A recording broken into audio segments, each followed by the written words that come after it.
Welcome, I'm Aaron Burnett, CEO of Wheelhouse Digital Marketing Group. Thanks for making time to join us today for this webinar on how to implement a first-party data strategy. Your presenter today is Michael Wiegand. Michael is Director of Marketing Sciences at Wheelhouse Digital Marketing Group.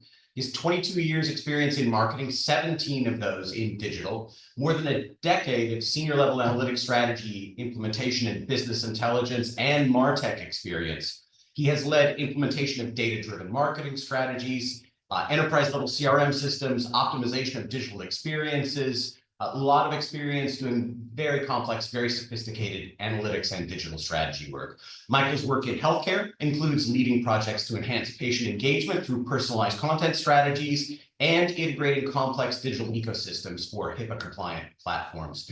At Wheelhouse, he leads our business intelligence, analytics, and engineering teams. Just a few housekeeping items before we get underway. We will open questions after Michael's presentation. Feel free to submit questions via chat. In the midst of the presentation, though, I'll monitor chat and summarize those questions, and we'll get to them either in the midst of the presentation or, if not, then at the end. We'll also be sending a follow-up email that includes a link to the webinar recording, and we'll send some follow-up assets as well. So with that, without further ado, I will turn it over to Michael. Thanks, Aaron. I appreciate the intro. Hey, everybody. We're going to talk first-party data strategy today. As Aaron mentioned, I'm Michael Wiegand. I really love the big challenge of tackling initial implementation and getting to insights as fast as possible. That's really where the fun is in my job. And so today we're going to try and do that for y'all. So we're going to talk about agenda-wise, setting up the challenges that we face and the problem, talk about why first party is advantageous in this current environment. We're going to talk about the tools of the trade to get the job done, the tech stack that you need to do this. We're going to talk about, and really the emphasis of this whole presentation is around private client ID and setting your own ID. And then what do you do with the data once you have it? We're going to talk closed loop reporting, and then go through some other considerations like the team that you'll need to operate this. And last but not least, your questions. So without further ado, let's get into it. So what are the issues at hand that are driving people towards first-party strategies these days? Privacy considerations, for one. At Wheelhouse, we are helping a lot of clients navigate healthcare-specific regulations with the OCR and HHS in particular. And what does and doesn't constitute PHI and sharing that with third parties. There have been some recent legal proceedings on this matter. A bunch of hospital networks sued the federal government around this statute. The government appealed, and that appeal was thrown out on procedural grounds. But there's ongoing litigation. We imagine that this will be relitigated soon around this. So I would stay tuned on those guidelines. And really, we want to take a conservative tack in how we're approaching privacy, hence the need for first party. Second, we have third-party cookies and the diminishing shelf life of those cookies, particularly on devices that are utilizing Apple's Safari browser and ITP. And that is reducing the mechanism of those third-party cookies down to about a week worth of shelf life, and they get automatically flushed after that. So that's creating an environment where the third-party cookies don't serve us as well as they used to, and driving the need for first-party strategy. And then third, kind of each advertising and social media platform has their own data collection agenda, what I like to call the walled garden approach. And that approach doesn't really often overlap with yours as a business, much less your customers and user base on your website. So that's really the crux of the problem here. How do we get around that with first-party data? This environment is ripe for us to be able to collect what we need and control that and selectively let third parties in. But first, I'm going to kind of ask the fundamental question here.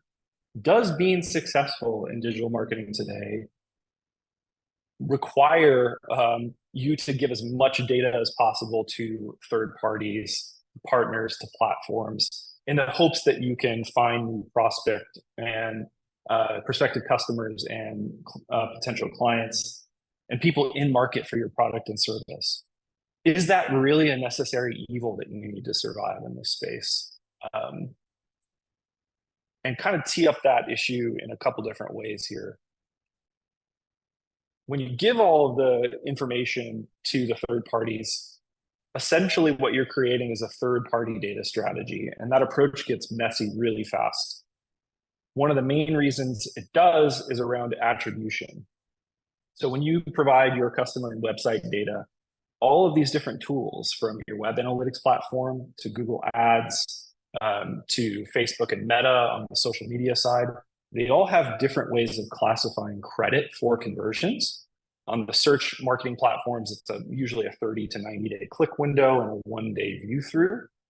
On social media platforms, it's 7 to 30-day click window and 1 to 7-day views. And that creates a lot of confusion and also flatters the contribution to a conversion from each of those platforms and makes them look really good, even if the performance underlying is not really as flattering as they paint it to be. And all of that kind of attribution conversion also comes at an additional cost, right? Not only are you paying platforms to advertise, but you're also installing their pixels on your website, and they're collecting a lot more data about your users than they might be letting on. For instance, Google Ads collects URLs unrelated to your conversions if you're using their remarketing tags. Meta does all manner of automatic event tracking wherever their base pixel lives. And to make matters worse, they have carte blanche to share that data with partners and sometimes other advertisers. And they don't necessarily have to tell you who those partners are when they do it. And so that creates an environment where not only are you getting muddy data back from these third-party platforms, but then they're going on and taking your information and selling it forward. So what if we turn the tables and kind of developed a strategy that's centered around your best customers and reverse engineering that success?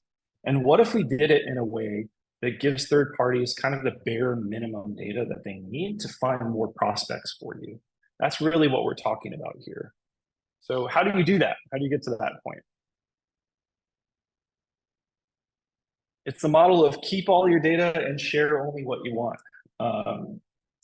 So we did a previous webinar on HIPAA compliant analytics that addressed this kind of strategy, but it essentially revolves around keeping full fidelity data in your data warehouse, in your CRM and CDP, and in your marketing automation platforms, but then sending limited data, sometimes as few as 5 fields, out to your web analytics tools, your ad platforms, your social media platforms, so that you can still operate effectively in those spaces, but you're only giving them what they need to operate. You're not giving them the whole house.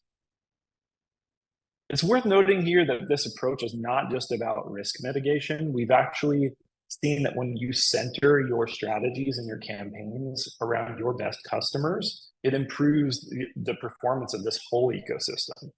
So you're not really losing anything by sending the limited data over to your third parties.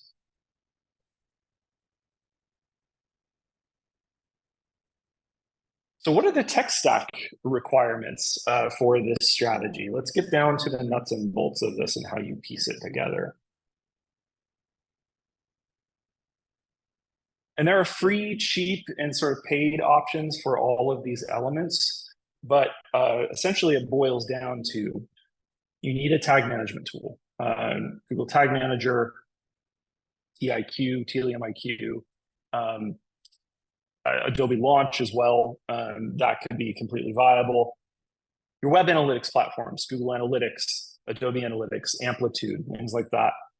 Your CRM system, HubSpot, Salesforce. You can also substitute marketing automation in here, Marketo, Pardot, different things like that. And then your business intelligence tool. So how do you visualize the reporting once you get all of this data pieced together? And that could be Looker Studio, Power BI, Tableau, whatever BI tool that you have on hand.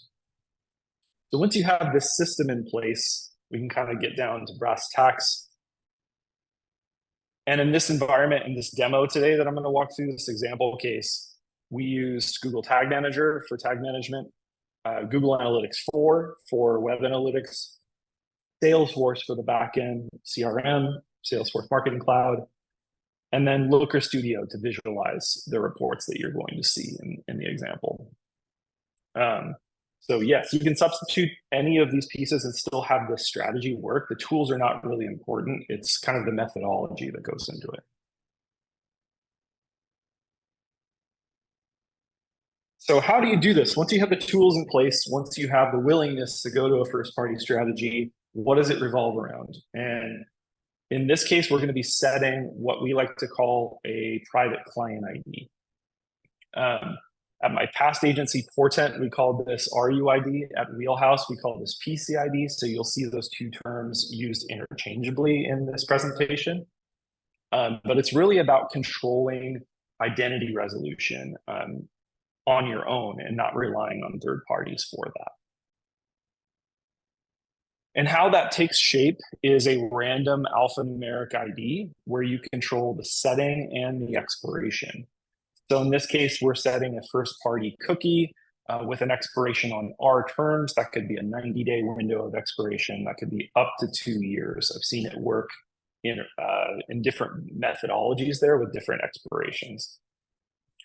The problem is not necessarily collecting this PCID about the user. You're getting their input when they comply with your cookie consent banners and things like that.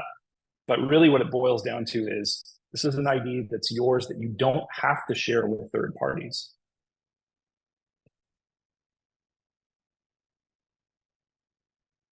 So how does this work?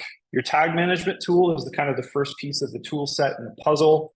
And that is where we're setting the RUID.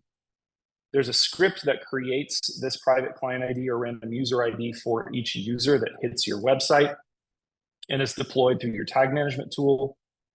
You can also see here in this example that it's compliant with our cookie banner solution. So we're only firing this client ID where the users have consented to performance cookies on the site.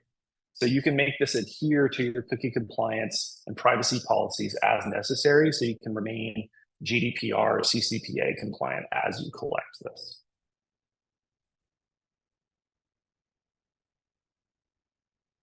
And so when I land on your website for the very first time, I receive my private client ID as a first-party cookie.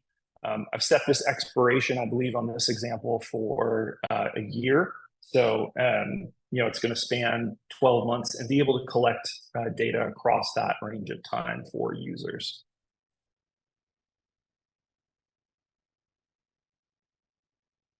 And so once we set that in the browser, there's a couple different things we can do with it. First, we can create a custom dimension in GA4 and start passing it in to your web analytics tool along with every website interaction on the site. So you can see here in the example that my user ID goes through into GA, and then it becomes associated with my session start events, any pages I view on the site, any campaigns that I'm participating in, and so on, any conversion events that I take place in. That's going to your web analytics tool.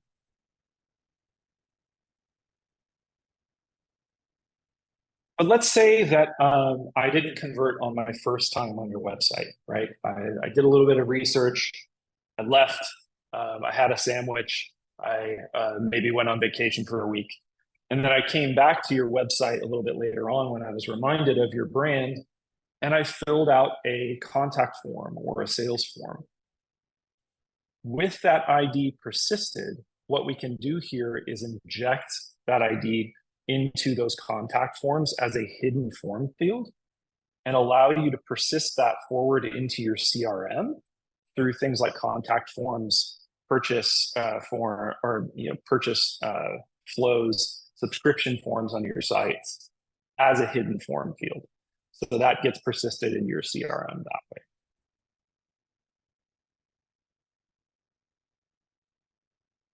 So once that's coming into your CRM, you want that to be able to follow the user on their journey, especially in longer sales cycles where you have an opportunity stage and then ultimately an account that's created.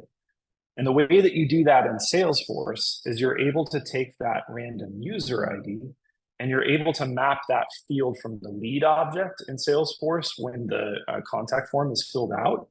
And you're able to map that to the opportunity once people get a little bit more serious about doing business with your brand and you start to have outside sales conversations with them.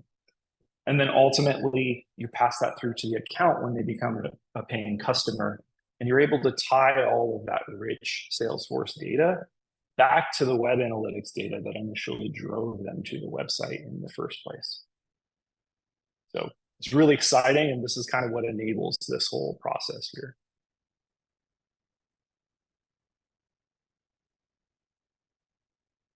So then we're going to use your cloud data warehouse and your BI tool. In this example, we are using Looker Studio, but you can do this very easily with Redshift, Azure, Power BI, Tableau, to tie that downstream information from Salesforce back to the clickstream data from our web analytics platform. And kind of join that data together and allow you to do all sorts of analyses that we'll dig into here.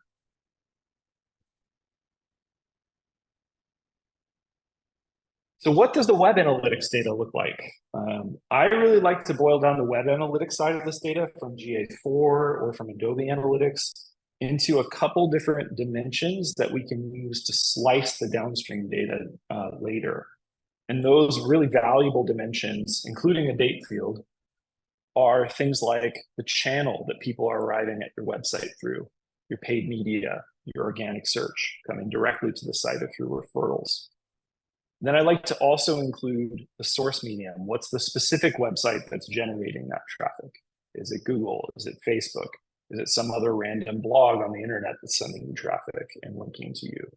Is it a direct visitor that's heard of you through word of mouth or through your PR? So I like to have that source medium as well. And then any campaigns that the user has participated in. They're spending all this money in advertising platforms and social media platforms.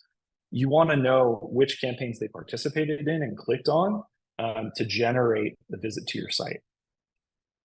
And then kind of last but not least, I love to center all this data around landing page performances and how they're introduced to your brand and what pieces of content are bringing them back to the website long term.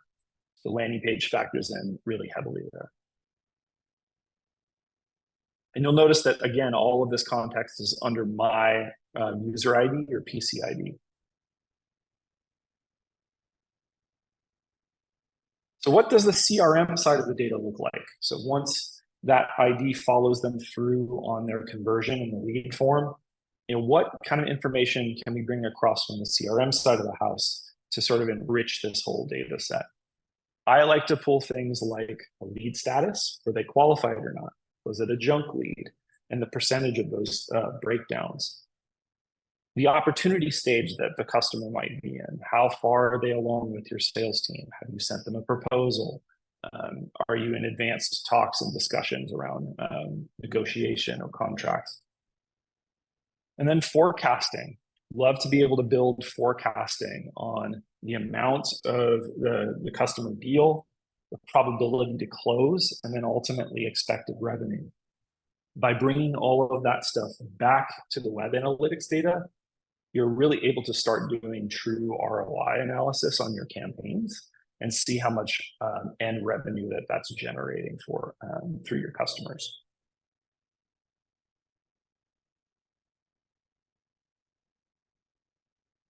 So I'm sure you can all start imagining the types of business insights that this kind of data can start to unlock. But we're going to go through several different use cases here and really dive deep into what kind of analysis does this enable over time.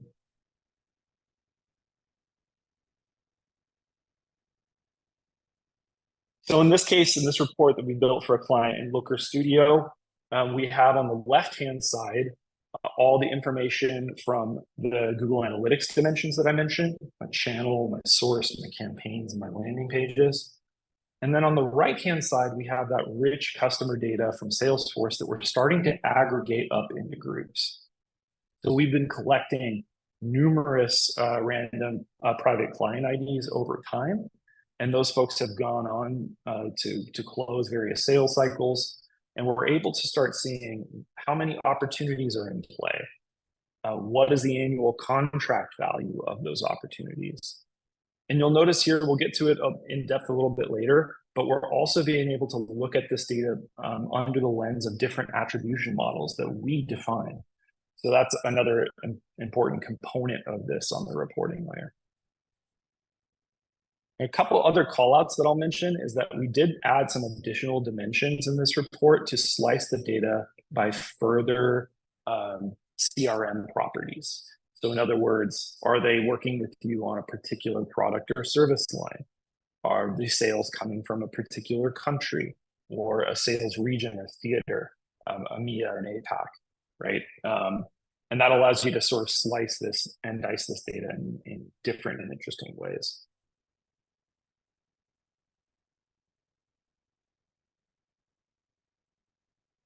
So another example here is qualified leads and pipeline. It's not just about the bottom of funnel information and those successful journeys, but how are people being nurtured through your sales process?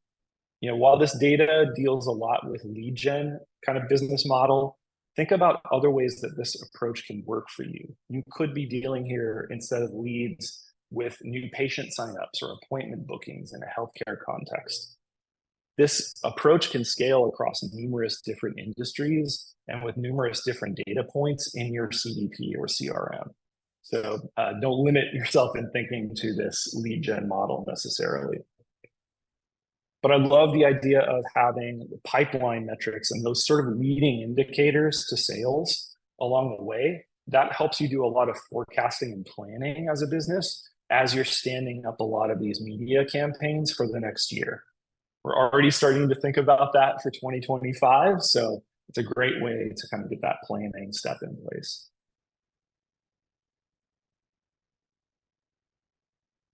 Speaking of media, you have all of these campaigns that you're buying ads against in the marketplace around paid search, paid social. But in this context, we had an advertiser that was doing a lot of media buying in Google Ads and in Microsoft Ads. And they would have several non-branded campaigns that were out there trying to find new media prospects. And being able to look at things like total contract value and Salesforce against those campaigns that you're buying, that's what really enables the beauty of ROAS and true ROI calculations that you're able to do.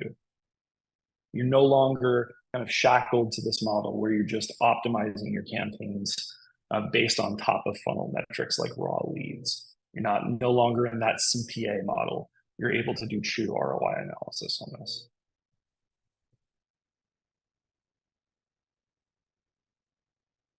And then, of course, no reporting approach would be complete without some kind of view over time.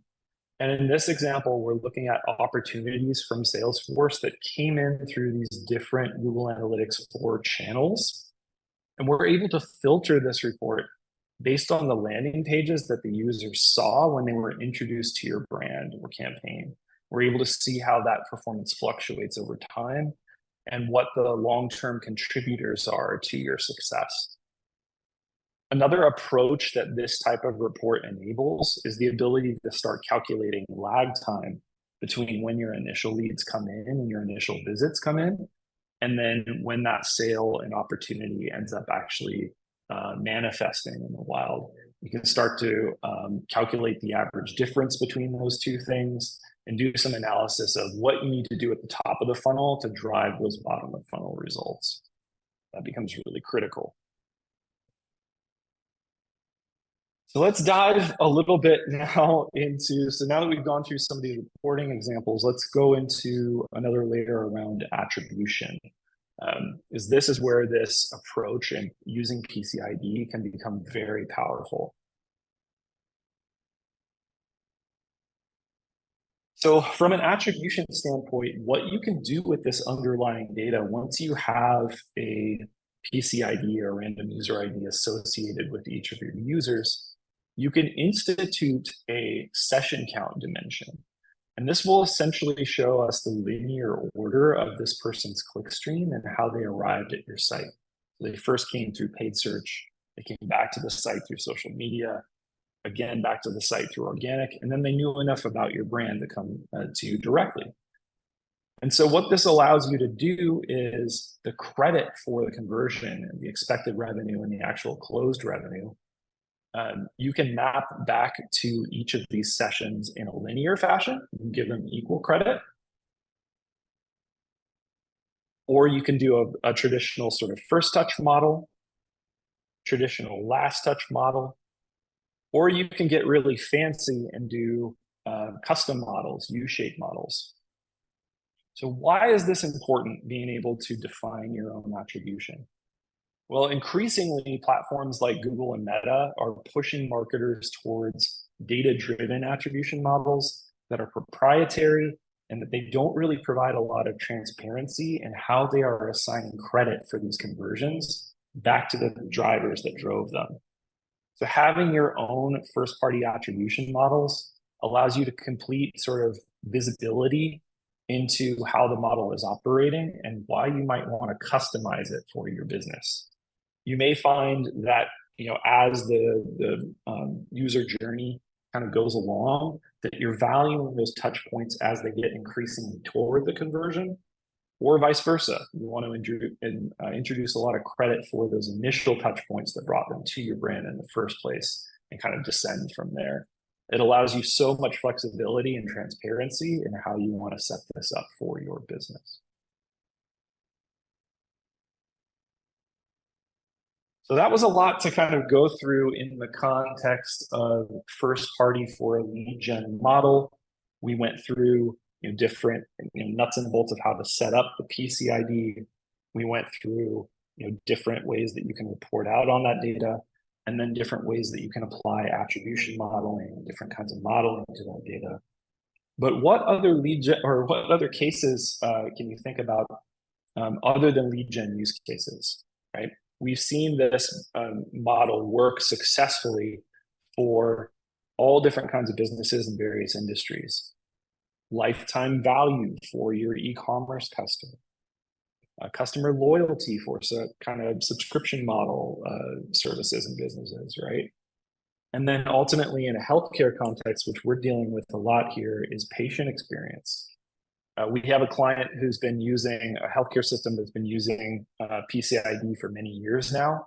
And what they're doing is they're persisting that into different third-party systems like MyChart. So as their patients go through appointment scheduling and picking up prescriptions, different customer flows that are generating revenue for that health system, we're able to tie that back to the initial web behaviors that brought them to the site, the different referrals, the different channels that they're operating in, and really tell that whole cohesive story around that data and really providing rich insights.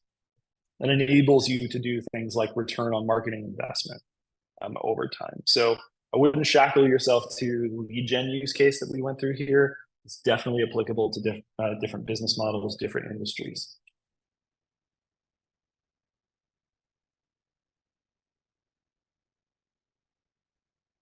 So what other considerations should you think about when you're adopting this strategy? It's one thing to stand up this kind of tracking. It's another thing to start implementing it in your marketing streams. But what else should you think about here longer term as you're going through this? Customer data platforms. So in this use case that we've been looking at in this demo, we've been talking about it in the context of a CRM system like a Salesforce, right, which contains customer data by nature.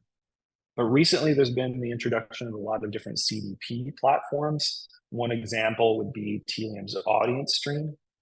And that can add a lot of utility in the way that you're kind of creating audiences for third-party use and the way that you're integrating with other tool sets. So CDPs provide a ton of utility around that. And if you can unpack that and activate those things, you can get a lot more life out of this data and a lot more utilization out of it. I would go so far as to say customer data platforms allow you to continue to aggregate these IDs and other IDs that you're collecting about these customers and kind of centralize them based on the user's email address. And that can become very powerful for identity resolution and making sure that you're marketing to the right folks. How does this fit with something like HIPAA compliant analytics? My boss at Wheelhouse, Justin, did a great HCA webinar that I would recommend you all go back and view the recording of.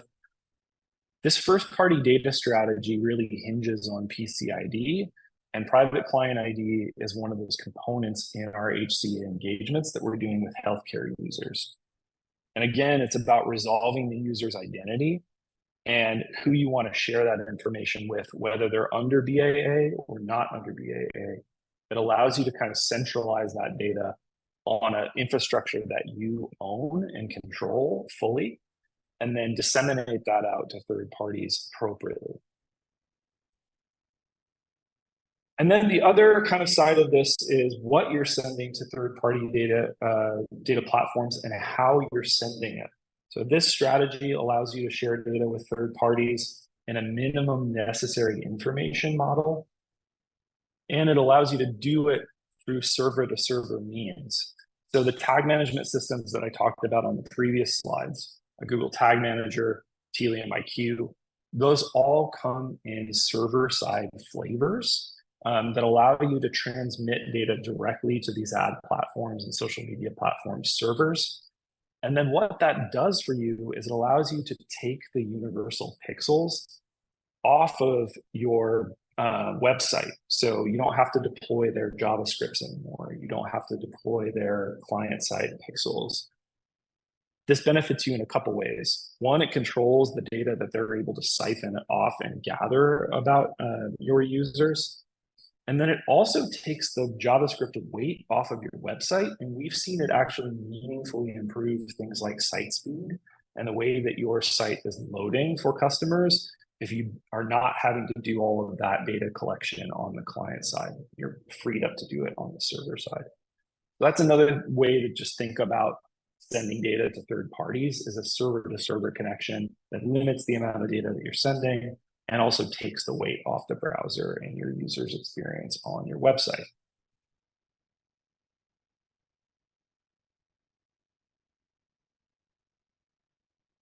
So another big consideration is what team structure is best for implementing the strategy. You'll remember back on my earlier slides, kind of this tech stack requirement, the tag management tools, the web analytics platform, the CRM, the BI tool. You might be able to find a unicorn in the marketplace that you can hire to do all of this. And I'm sure we have some very smart brains in the attendee list here today that can kind of be effective in each of these tools together. But really to do this properly, on the tag management side, you need a front-end dev, right? You're going to need somebody that's able to stand up complex data layers on the client side for sourcing data into your tool sets and working with JavaScript functionally to grab all the things that you need in the metadata information that you're collecting about your users. And then in this middle part of the stack, you're going to need MarTech and analytics specialists, right? Marketing technologies, tools where the data is going to live. On the analytics side, you're going to need an analytics engineer that's able to stand up custom dimensions and really put in the requirements that you need business-wise in your web analytics tool to make that insight and data valuable. Define things like your tagging strategy and your UTMs that are coming into your website and how you're gathering information about your campaigns on that side. Right? And you're also going to need a MarTech specialist that deals with CRMs. You might not need a Salesforce admin to do this, but I would recommend someone who has both experience in Salesforce and HubSpot directly, and somebody who also knows the web analytics side of the house and how those two data sets can interplay in the best ways. And these two folks can really work closely together on all of this. And then kind of lastly is once you have the data that's coming in and streaming into these platforms teed up, you're going to need a BI analyst, somebody to answer the question, now what? So kind of parse through that first party data and help your marketing teams activate it in various contexts. You might have different needs for your paid media channels in this data than you would with your people that are doing SEO and digital PR, right? You might have different needs on your social media and your own platforms like email, right? Different reporting needs for all those stakeholders, and having a BI person in-house to do that is a great way to tackle that problem. Of course, shameless plug here, at Wheelhouse, we've already hired all of this team and we're helping clients kind of build up their infrastructure as an extension of their team and as partners with them. So we have all of these folks in-house and on tap. Again, you might be able to find some unicorns and hire them into your business, but we are here and ready to help you with these problems if you need. So I know that was a lot of information to consume in about 40 minutes here.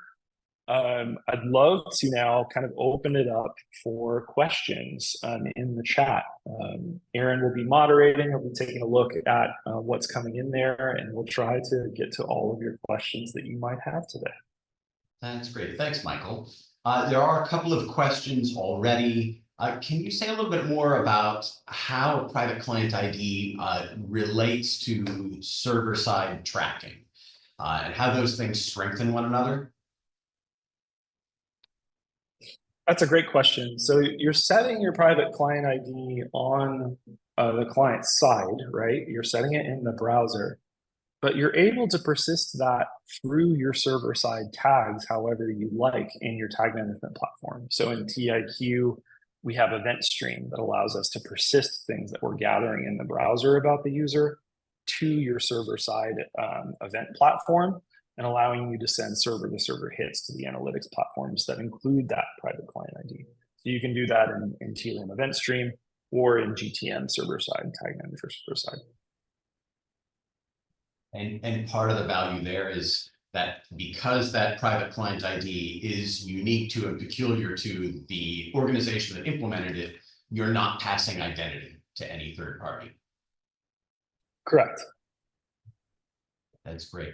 I did want to jump in and just offer a brief clarification of the American Hospital Association versus HHS ruling that occurred recently. As Michael mentioned at the top of the webinar, the American Hospital Association sued HHS, asserting that the HHS overreached when they defined the combination of an identifier, PHI, and the content that a visitor viewed, if that content had anything to do with healthcare, healthcare conditions, treatment, symptoms, all of those sorts of things, said that that was an overreach and the HHS shouldn't have done that. The judge ruled in favor of the American Hospital Association and said this, what's called prescribed combination, should not have been placed into what amounted to law, but the ruling was narrow, it was administrative. The judge said, basically, the HHS violated the Administrative Procedures Act. The HHS appealed, but withdrew their appeal about a week and a half ago. Our belief is that the withdrawal of that appeal is simply because the HHS is going to draft new rulings, or rather new guidance that accomplishes the same thing. Because the judge did not say you cannot assert that these two things shouldn't be collected. They just said the way you went about creating this rule was wrong. So I wanted to clarify exactly what had happened there. Shifting to a couple of other questions. Can this sort of an approach, a private client ID, be implemented by smaller health systems, smaller organizations? Yes, absolutely. So we've seen this approach be able to be implemented for 1 to 3 person marketing teams at startups, all the way up to enterprise levels that have armies of people to sick on this problem, right? I think what's important here is that you have people with the right knowledge in the tag management platform, in the web analytics and CRM space, and then ultimately in how to visualize data. Again, you might get lucky and find a unicorn that can do all of those disciplines and can wear those hats at various times. But yes, we've seen startups all the way to enterprise be able to employ this strategy. Okay, and a follow-up to that one, how should people think about implementation timeline for this sort of an approach to creating a first-party data ecosystem? Yeah, implementation timeline can be relatively quick if you have the staff to stand it up. But what we recommend, especially in a healthcare context, is that you're getting legal and compliance sign off along the way as you're standing up this technology. So oftentimes we're working in a cycle of between 90 days to 6 months with our healthcare related clients to stand up an approach like this. For folks that are not in the healthcare sector that want to stand this up, there are obviously less restrictions. You can move a bit faster and a little bit more agile. And not have to involve legal at every juncture and step of the way, as long as you have your privacy policy updated on your website. But then in terms of collecting this data overall, since you're talking about sales cycles that vary in length, what we recommend is once you have stood up this strategy, that you give it some time to collect data about these users in your backend systems, usually between 30 to 90 days worth of data in your sales cycles, depending on how long it is, before you start optimizing and building campaigns around it. That way you're ensuring that the data quality is sound and that you have kind of rich enough information to operate on. That makes sense. Okay. I know you mentioned that you're not really losing anything. You're in fact gaining performance potentially by taking this approach, but there is a question here as to, okay, what is lost? How do you need to behave differently as a marketer if you shift to a first-party data strategy? Yeah, it's a great question. So the third-party, data platforms, your Metas and your Googles of the world, they're greedy for customer data right now. Not only are you sending them things about conversion actions on your website, but they're often recommending things like enhanced conversions in Google Ads and sending in hits through the conversions API that contain a lot of customer information, things like hashed email addresses, things like phone numbers, so that they can identity match on the third-party side.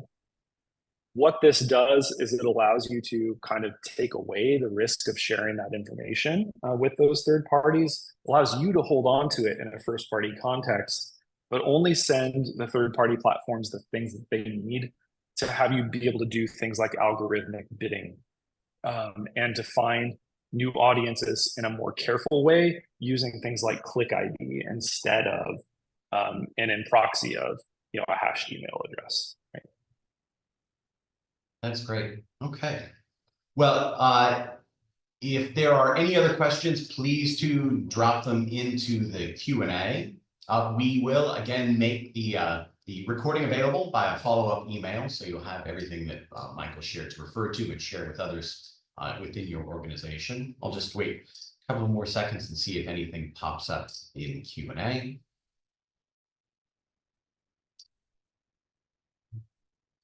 Okay. Don't see anything there. We've answered all the questions that have been submitted. Again, thank you for spending time with us today. Thanks for taking the time to view this webinar. We'll follow up with the recording. Please don't hesitate to reach out if you have follow-up questions or need help with anything. Thanks very much. Have a good day. Thanks, Michael.